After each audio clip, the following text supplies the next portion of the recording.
The envelope sat in front of me on the polished oak table.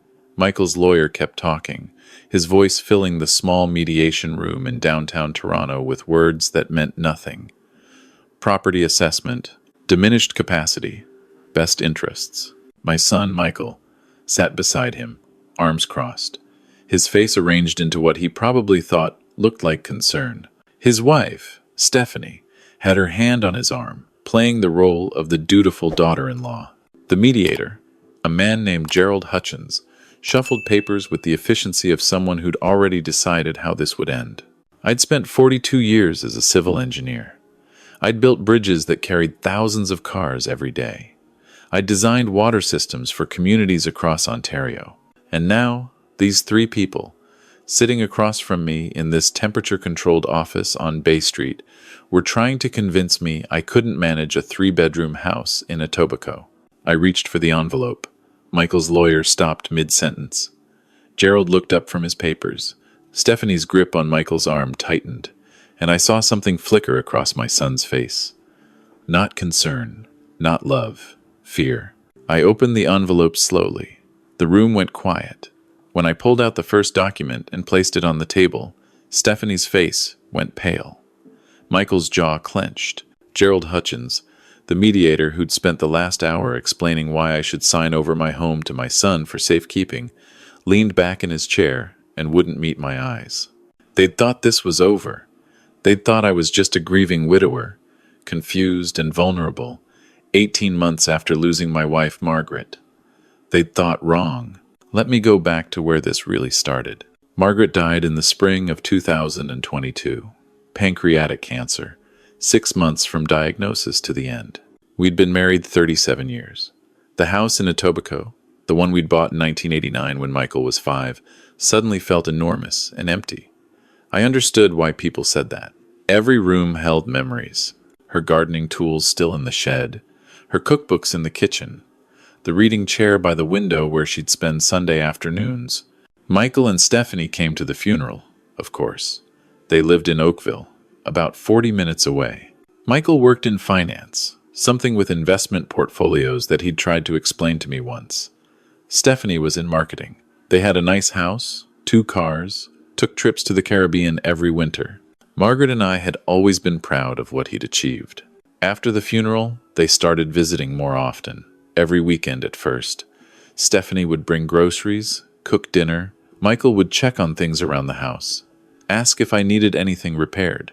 It felt good, having them close. The grief was heavy those first few months, and their presence helped. By summer, the visits changed. Michael started pointing out problems with the house. The roof needed work. The furnace was old. The front steps were cracking. All true, but nothing urgent. Nothing I couldn't handle. I'd been maintaining this house for 34 years. I knew every pipe, every wire, every potential issue. One Saturday in August, they arrived with coffee from Tim Hortons and sat me down at the kitchen table. This was different. Their faces were serious. Michael cleared his throat. "Dad, Stephanie and I have been talking. We're worried about you." I set down my coffee. "Worried? Why?" "This house is too much for one person," Stephanie said, her voice soft, practiced. "You're here alone. What if something happens? What if you fall?" I was 63 years old. I went to the gym 3 times a week. My blood pressure was perfect. "I'm fine," I said. Michael leaned forward. "We know you think that. But Dad, we found the bank statements." My chest tightened. "You went through my mail?" "It was on the counter," he said quickly. "We saw you've been spending a lot. The property taxes, utilities, maintenance. It's draining your savings. That's my business, Michael. But it doesn't have to be this way." He pulled out a folder, slid it across the table. Inside were printouts, listings from real estate websites, condominiums, retirement communities, all in the $400,000 to $500,000 range. You could sell this place, get something smaller, easier. You'd have money left over, no maintenance worries. I looked at the listings. Nice places, sure, but they weren't home. I'm not selling. Stephanie reached across the table, touched my hand. "We understand this is emotional, but think practically. This house is worth over $1 million now. You could set yourself up comfortably. Maybe even help us with Saf." She stopped, glanced at Michael. "Help you with what?" Michael closed the folder. "Nothing. We're just thinking about your future." They left shortly after. I stood in the kitchen, looking at the folder they'd left behind. Something felt off. The way Stephanie had stopped herself. The way Michael had been so prepared with those listings. I called my brother James that night. He lived in Vancouver, had for 20 years, but we talked weekly. I told him about the conversation. "They want you to sell?" James said. "Why?" "They think it's too much for me." There was a pause. "Tom, be careful. I've seen this before. Friend of mine, his kids pulled the same thing. Convinced him he couldn't handle his house. Got him to sign it over to them for estate planning. He ended up in a care home while they sold it and pocketed the money. Michael wouldn't do that. Maybe not. But just keep your eyes open." I told myself James was being paranoid. Michael was my son. We'd raised him better than that. September came. The visits continued, but now there was a pattern. Every time, Michael would point out something wrong with the house. The Avestrifs were sagging. The fence was rotting. The driveway needed resurfacing. He'd pull up contractor quotes on his phone, show me estimates. 5,000 here, 8,000 there. It added up fast. "This is going to bankrupt you, Dad," he'd say. I'd been a civil engineer for 4 decades.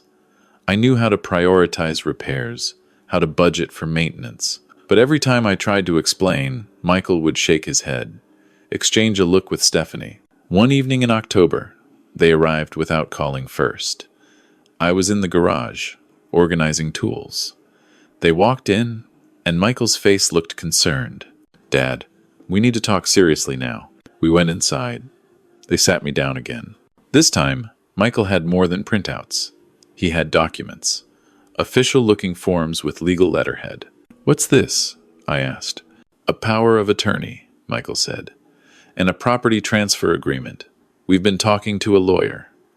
With your permission, you can sign the house over to me. I'll handle all the maintenance, all the costs.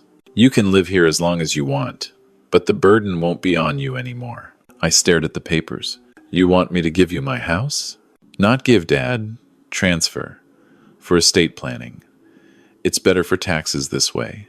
And when the time comes, you won't have to worry about it being part of probate." "I'm 63 years old, Michael. I'm not planning my estate yet." Stephanie leaned in. "But it's smart to plan ahead.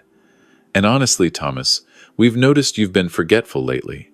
Last month you called Michael by his uncle's name. You left the stove on twice that we know of." My hands gripped the edge of the table. I called him James once because I'd just gotten off the phone with James, and I didn't leave the stove on. I was cooking when you arrived. "You're being defensive," Michael said. "That's one of the signs." "Signs of what?" "Cognitive decline." The words hung in the air. I felt something cold settle in my stomach. "Are you saying I'm senile?" "Not senile," Stephanie said quickly. "But maybe, early stages of something. It's normal at your age." I stood up. "Get out. Dad, get out of my house." They left. Michael took the documents with him. I stood in my kitchen, shaking with anger and something else. Fear, not fear of losing my mind. Fear that my son actually believed I was losing it. Or worse, fear that he didn't believe it at all. I called my doctor the next morning. Dr. Patel had been my physician for 15 years. I made an appointment for a full cognitive assessment. If Michael wanted to play this game, I'd have proof. 2 weeks later, I sat in Dr. Patel's office, going through the results. Memory tests, problem-solving assessments, physical examination. "Thomas," Dr. Patel said, looking at her computer screen, "your cognitive function is excellent. Better than average for your age, actually. Your memory is sharp. Your reasoning is sound. There's absolutely no indication of any decline. Can you put that in writing?" She looked at me over her glasses. "Is something going on?" I told her about Michael's claims. Her expression darkened. "I'll write you a formal assessment," she said. "But Thomas, be careful. Financial elder abuse is more common than people think, and it often comes from family." I left with a sealed envelope containing Dr. Patel's assessment, But I didn't call Michael. Not yet. Because something James said kept echoing in my mind. Keep your eyes open. I started paying attention. Really paying attention. When Michael and Stephanie visited, I noticed things. The way they'd walk through rooms. Not just visiting, but evaluating. Stephanie took photos once, said it was for memories, but I saw her photographing the crown molding, the hardwood floors, the renovated kitchen. November arrived. They came by on a Saturday with their laptop. Michael seemed excited. "Dad, we found something perfect for you." He opened the laptop, showed me a virtual tour of a retirement residence in Mississauga. 1-bedroom suite, assisted living available, activities coordinator. It's really nice. Clean, safe. And you'd have people around all the time. I don't need assisted living. Not yet, Stephanie said. But it's there if you need it. And Dad, this is where we're being honest with you. We can't keep worrying like this. We have our own lives, our own obligations. I never asked you to worry. Michael's voice got harder. Well, we do, and frankly, it's affecting us. Stephanie's been stressed. I've had to miss work to come check on you. We need to know you're taken care of. There it was. The truth beneath the concern. I was inconvenient. What if I said no? I asked. They exchanged a look. Then we'd have to consider other options, Michael said. Like what? Like getting a formal assessment of your capacity to live independently. My mouth went dry. You'd do that? You'd try to declare me incapable? If we have to, Stephanie said, and her voice wasn't soft anymore. If it's what's best for you, they left. I sat in my living room, looking at the photos on the mantel. Michael, as a child. Michael, graduating university. Michael's wedding. My son, my only child. And he was threatening me. I didn't sleep that night. Instead, I went to my computer and started researching. Guardianship laws in Ontario. Capacity assessments. Property rights. What I found made my blood run cold. If Michael could get a doctor or assessor to declare me incapable of managing my own affairs, he could petition for guardianship. He could make decisions for me, including about my property. The next morning, I drove to a law office in downtown Toronto. I met with a lawyer named Patricia Chen. I told her everything. She listened, taking notes. When I finished, she sat back in her chair. Mr. Harrison, you're describing a potential case of financial abuse. What your son is doing, pressuring you to sign over your property, threatening capacity assessments. This is a recognized pattern. What can I do? First, don't sign anything. Second, document everything. Keep records of every conversation, every visit, every pressure tactic. Third, get your affairs in order legally. Update your will. Establish clear powers of attorney with someone you trust. Someone who isn't Michael. I left her office with homework. Document everything. I could do that. I'd documented construction projects for 40 years. I could document this. I bought a small recording device. In Ontario, you're allowed to record conversations you're part of. I started carrying it whenever Michael and Stephanie visited. I kept a journal, noting dates, times, what was said. I saved every text message, every email. I organized my financial records, proving I was managing everything perfectly. December came. Christmas was approaching. Michael called, said they wanted to host Christmas dinner at their place in Oakville. Bring me out there, spend the day. It felt like an olive branch. Maybe I'd been wrong. Maybe they were genuinely concerned and I'd overreacted. I drove to Oakville on Christmas Day. Their house was beautiful, decorated perfectly. Stephanie had cooked a turkey. We ate, talked about neutral things. Football, weather, the new restaurant that opened downtown. It felt almost normal. After dinner, Michael suggested we talk in his office. Just the two of us. I followed him down the hall to a room with a large desk, built-in bookshelves. He closed the door. Dad, I want to clear the air. I know things have been tense. They have. He sat on the edge of his desk. I need you to understand where Stephanie and I are coming from. It's not about the house. It's about you. Then stop pressuring me about the house. I can't. He ran his hand through his hair. Dad, we're in trouble, financially. I made some bad investments. We're leveraged heavily, and if things don't turn around, we could lose our house. My chest tightened. What are you saying? I'm saying we need help. And your house, if you sold it, you wouldn't need all that money. You could help us, and still have plenty to live on. There it was, the truth. Not concern about my well-being. Need. Their need. How much trouble are you in? 600,000 in debt. If we don't pay it down, we'll lose everything. I felt something break inside me. So this whole thing, the concern about my cognitive ability, the retirement home, all of it was to get my house? We were going to pay you back. When? How? He didn't answer. You were going to take my home, sell it, use the money, and I'd be left with what? A room in Mississauga? Dad, I'm your son. I wouldn't let anything bad happen to you. I stood up. You're already doing something bad to me. Don't be dramatic. I'm leaving. I drove back to Etobicoke shaking, not with fear anymore, with anger, pure, cold anger. My son had spent months gaslighting me, making me question my own mind, all to steal my home and bail himself out of debt. When I got home, I called Patricia Chen, left a message that it was urgent. She called back the next morning, and I told her what Michael had admitted. Did you record it? She asked. Yes. Good. Keep that safe. Now, I need to warn you. If Michael is desperate, he may escalate. He might try to force a capacity assessment. We need to be ready. She was right. 2 weeks into January, I received a formal letter. Michael had filed a petition with the Ontario Capacity Assessment Office, requesting an assessment of my ability to manage my own affairs. The letter said an assessor would contact me to schedule an evaluation. I called Patricia immediately. This is what we prepared for, she said. Cooperate with the assessment. You'll pass easily, but save everything related to it. The assessor's name was Gerald Hutchins. He called to schedule a meeting, wanted to come to my house, see my living situation. We set a date for late January. I spent the week before cleaning, organizing, making sure every bill was filed, every record was clear. I'd show him I was perfectly capable. Gerald arrived on a cold Thursday afternoon. He was in his 50s, professionally dressed, carrying a briefcase. We sat at my kitchen table. He explained the process, the questions he'd ask, the areas he'd assess. This is standard procedure, he said.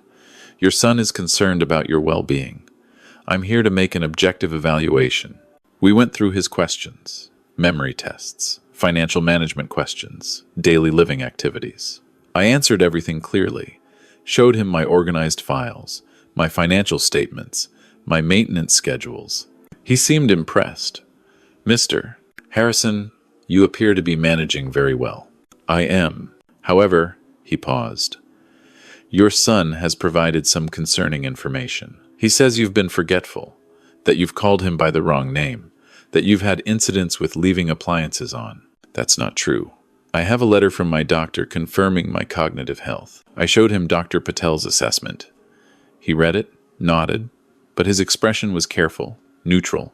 I'll need to do some more investigation, he said. Talk to your neighbors, perhaps. Get a fuller picture. After he left, I felt uneasy. Something about the way he'd said that. The way he'd paused before mentioning Michael's claims. I called Patricia. Did he seem biased? She asked. I don't know. Maybe. Let me do some research on Gerald Hutchins. She called back 3 hours later. Thomas, we have a problem. Gerald Hutchins is married to a woman named Carol Hutchins.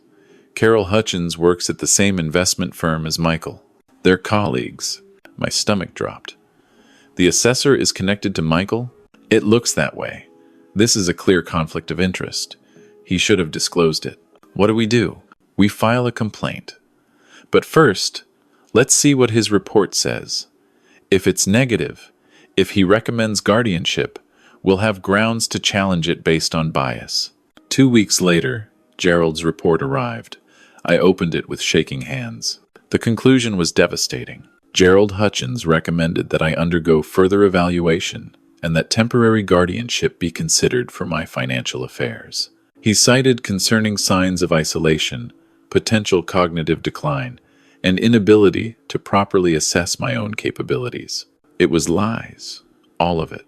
but it was official, typed on letterhead, signed by a licensed assessor. I called Patricia. He's recommending guardianship. Then we fight. We have your doctor's assessment, your financial records, and now we have evidence of his conflict of interest. We're going to mediation first. That's standard. Can you handle seeing Michael again? Yes. Good. Because we're going to end this. The mediation was scheduled for March 15th. I spent the weeks preparing. Patricia coached me, reviewed my evidence, practiced questions I might be asked. I organized everything into folders, bank statements proving I paid every bill on time, maintenance records showing I'd kept up the house perfectly, Dr. Patel's assessment, photos of the house, clean and well-maintained, and recordings, every conversation where Michael had pressured me, threatened me, admitted his financial problems. The night before mediation, I couldn't sleep.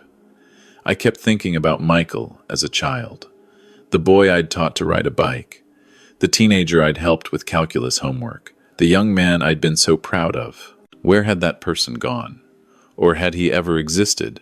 The morning of mediation, I put on my best suit. Margaret's brother James had flown in from Vancouver to support me. We drove downtown together. "You've got this, Tom," James said. The mediation room was smaller than I'd expected. Oak table, office chairs, windows overlooking Bay Street. Michael and Stephanie were already there with their lawyer, a sharp-looking woman in her 40s. Gerald Hutchins sat at the head of the table, ready to facilitate. Patricia sat beside me, her briefcase open, organized, and ready. Gerald started with pleasantries, explaining the process.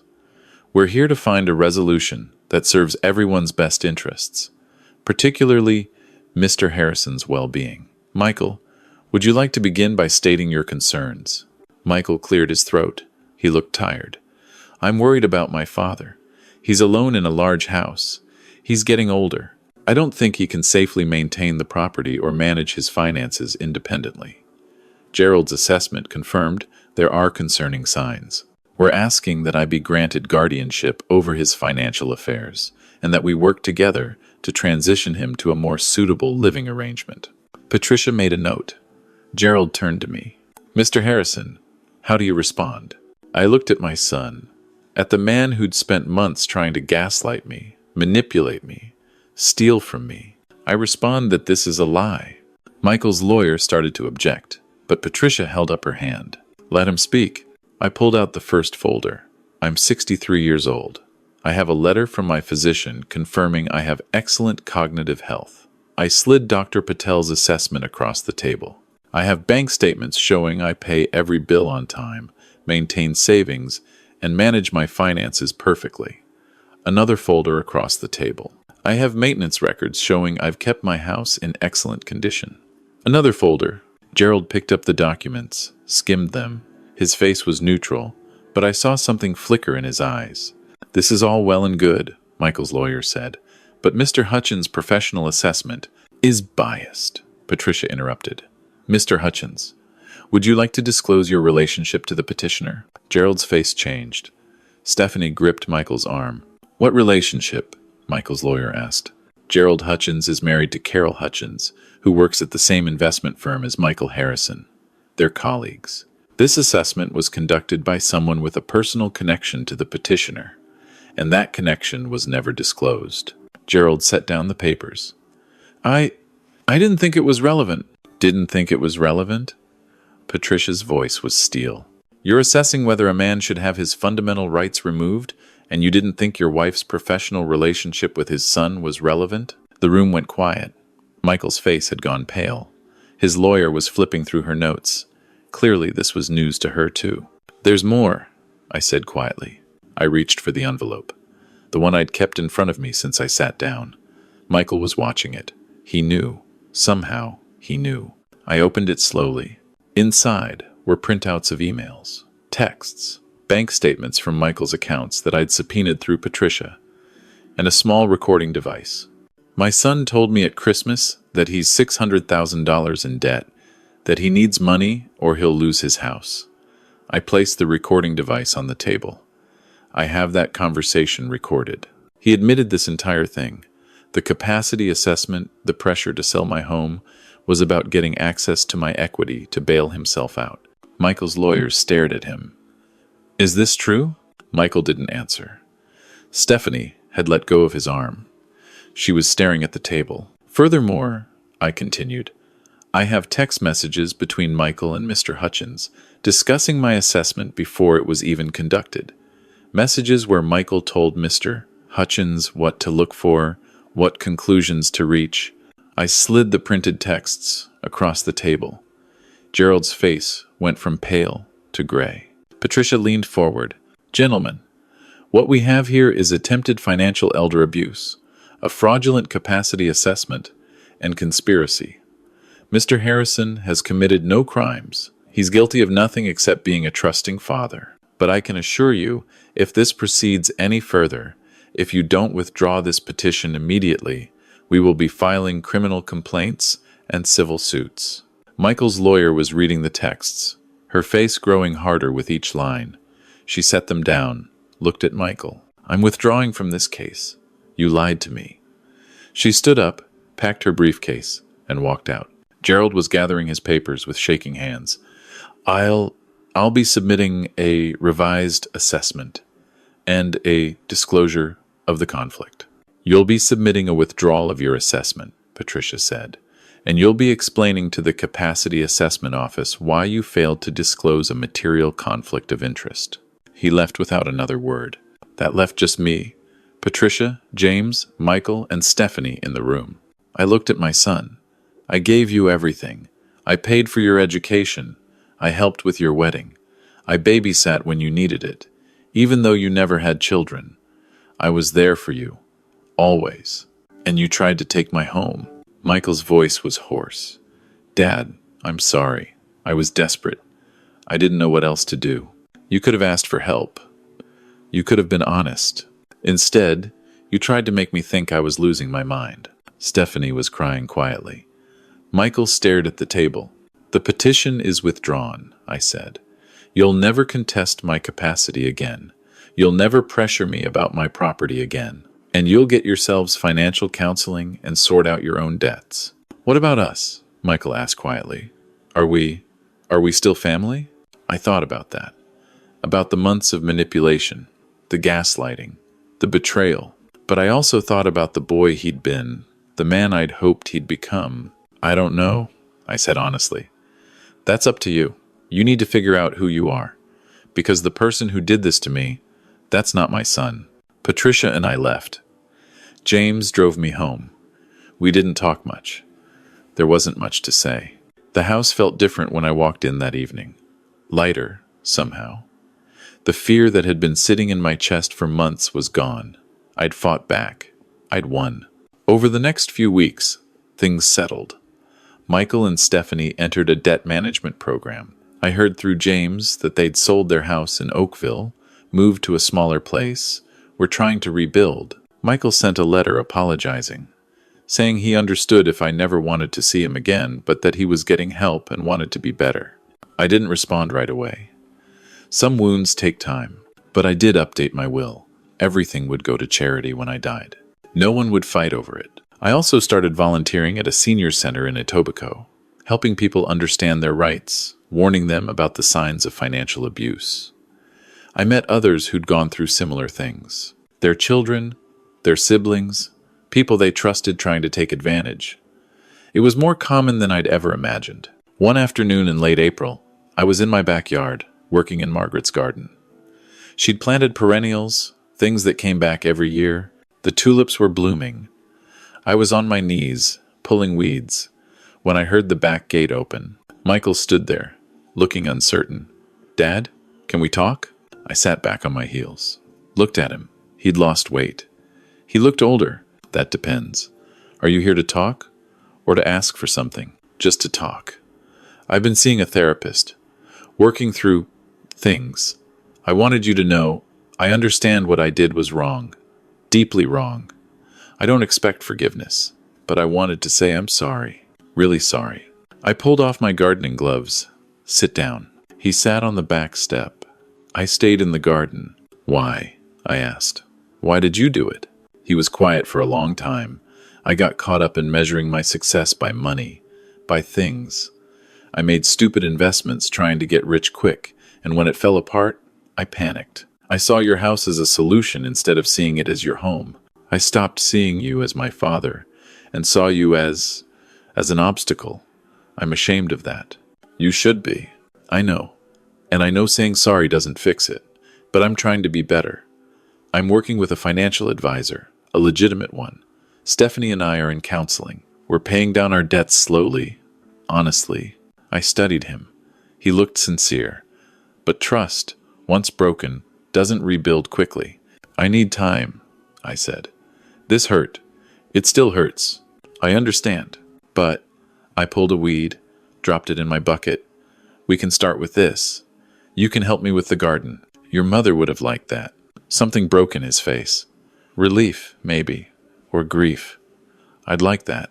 He came down off the step, knelt beside me in the dirt. We worked in silence for a while, pulling weeds, clearing the beds. It wasn't forgiveness. Not yet. But it was a beginning. By the time the sun set, we'd cleared most of the garden. Michael stood, brushed dirt from his knees. Same time next week? He asked. We'll see. He nodded, accepted that, walked to the gate, then turned back. Dad, thank you for not giving up on me completely. I didn't do it for you, I said.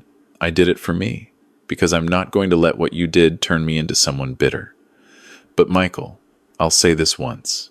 If you ever try something like this again, if you ever manipulate me or anyone else in this family, we're done, permanently. I understand. It won't happen again. After he left, I stood in the garden as the evening darkened. The house behind me, solid and safe.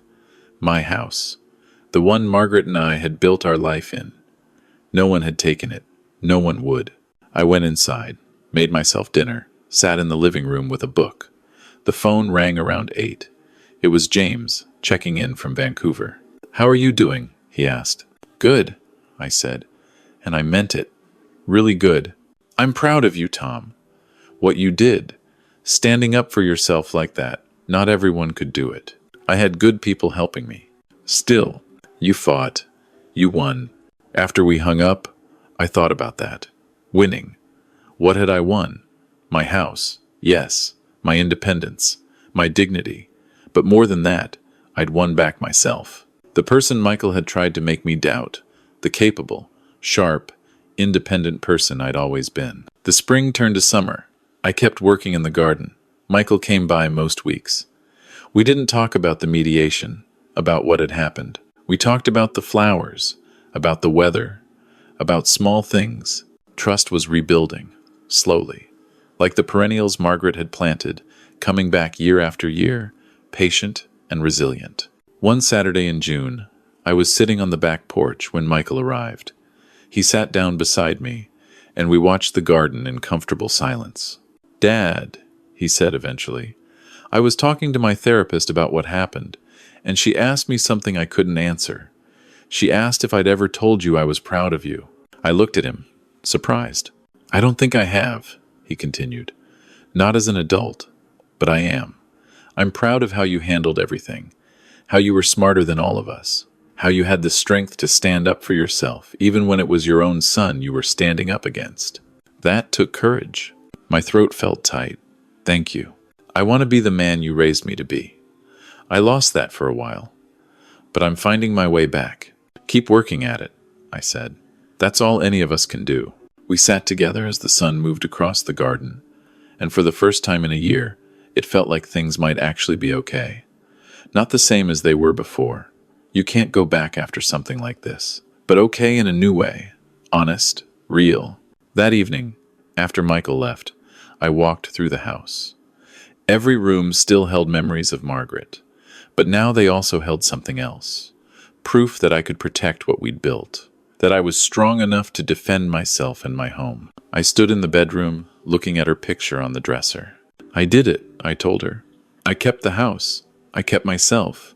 And though she couldn't answer, I felt like she'd be proud too. The house, the one we'd bought in 1989, the one where we'd raised Michael, the one where we'd celebrated anniversaries and birthdays and ordinary Tuesday evenings, the one I'd almost lost to manipulation and greed.